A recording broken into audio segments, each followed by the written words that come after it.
In medicine, we often trust that the data guiding care is neutral, objective, reliable, and safe for everyone. But sometimes, a small missing detail changes who gets seen and who gets missed. This video looks at one such case, where a gap in the data created a serious blind spot. And to understand how that happens, we need to look more closely at the evidence itself. Here's what that blind spot looked like in real time. Two patients arrive at the hospital during COVID, and both receive the same oxygen reading, 92%. For one patient, that reading is accurate. For the other, it hides dangerously low oxygen levels and delays life-saving care. The device involved is a pulse oximeter. It estimates how much oxygen the blood is carrying by shining light through the skin, a number doctors used during the pandemic to decide how urgently someone needed care. But for some patients with darker skin tones, the device looked normal, even when the body was not getting enough oxygen. What did the evidence actually show? Even before COVID, studies involving thousands of patients showed a consistent problem. Pulse oximeters often gave higher readings for people with darker skin than their true oxygen levels. On paper, the difference looks small. In real clinical settings, it wasn't. In large datasets, dangerously low oxygen levels were missed nearly 3 times more often in patients with darker skin. By 2020, this pattern had been confirmed again and again across hospitals and care settings. What was missing wasn't the data, it was asking whether the device worked equally well for everyone. And that is where equity begins. So, what does health equity actually mean?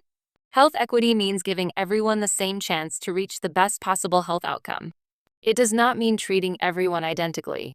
Instead, it means tailoring care to people's needs, because one size rarely fits all. When evidence and care are adjusted for real differences, everyone benefits. So how do inequities take root? Health inequities are often discussed in terms of race, income, or where people live, and those factors do matter.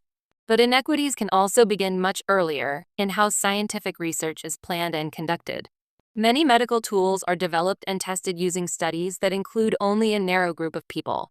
When certain groups are left out of these studies, differences that affect how well a tool works may never be examined at all. In the case of pulse oximeters, one such difference is melanin, the pigment that gives skin its color. Because these devices rely on light passing through the skin, differences in skin pigmentation can affect how readings are calculated. In early studies, this effect was not examined across a wide range of skin tones. This raises an important question. Are medical studies designed to check whether these differences matter at all?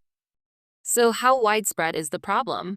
In 2022, a Cochrane review, an independent summary of many medical studies, looked at more than 100 studies used to guide healthcare decisions. Many of these studies mention differences like age, sex, or income, but only a minority checked whether results actually differed between groups. In other words, the information was often there, but it wasn't used. And if the problem is this widespread, the next question is not whether inequities exist, but why do these patterns so often remain hidden? Think of evidence generation like a detective story. The clues are often there, but they aren't always easy to spot. One reason is how data is grouped.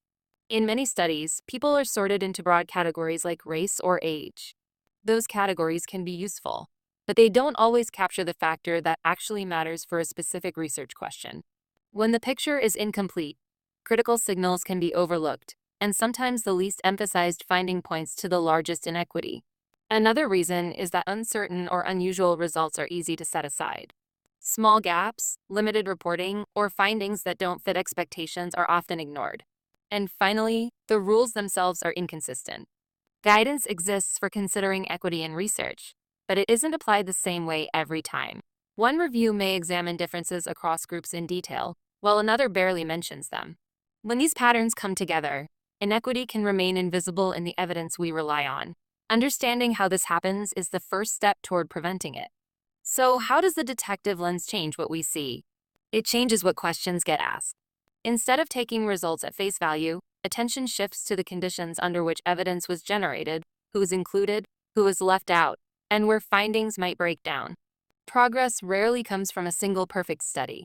It emerges through a collective process, as researchers notice gaps, refine their questions, and the scientific community adjusts who and what gets tested over time. When that lens is applied consistently, blind spots don't disappear overnight, but they do become visible, and visibility is what makes correction possible. So what does moving forward actually look like? It starts with 3 simple checks that can be applied to any study. First, does this tool or treatment work the same way for different groups? Second, are the people who should be represented in the evidence actually included? And when studies are combined to guide care, do we check whether the findings apply to everyone? Asking these questions matters because this isn't theoretical. Behind every data point is a real person relying on that evidence to be accurate for them. When research includes everyone, care works better, patients trust the system more, and outcomes improve across populations.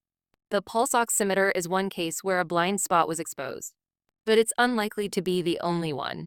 That responsibility belongs to all of us: researchers, clinicians, policymakers, the public. So the final question is this: what other assumptions are quietly shaping care today without us even noticing?